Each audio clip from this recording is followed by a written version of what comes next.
আজকে যে জনসমুদ্রে আপনারা দেখিয়ে দিয়েছেন তার বার্তা জনাব তারেক রহমানের কাছে আজ রাতেই পৌঁছে দেব ইনশাআল্লাহ।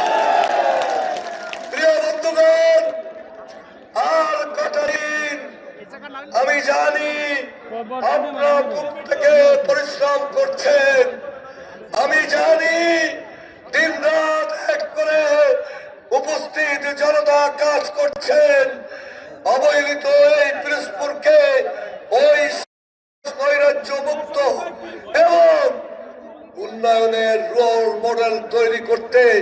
রাস্তাঘাটের আজকে যে অবস্থা, এখান থেকে দীর্ঘা অথবা যে কোনো অঞ্চলে আমরা যদি যাই কষ্টের আর ঠিক নাই। আমি আজকে আমার এই বিপ্লবী জনতার কাছে ওয়াদা দিলাম, মুক্তিযুদ্ধের চেতনার এই জনতাকে ওয়াদা দিলাম, আমি যদি আল্লাহ কবুল করে সংসদে আমাদেরকে পাঠান, আমাকে পাঠান, তারেক রহমান প্রধানমন্ত্রী হলে 6 মাসের মধ্যে পিরোজপুর বিশেষ প্রকল্প গঠন করে সকল রাস্তার কাজ আবার শুরু করবে।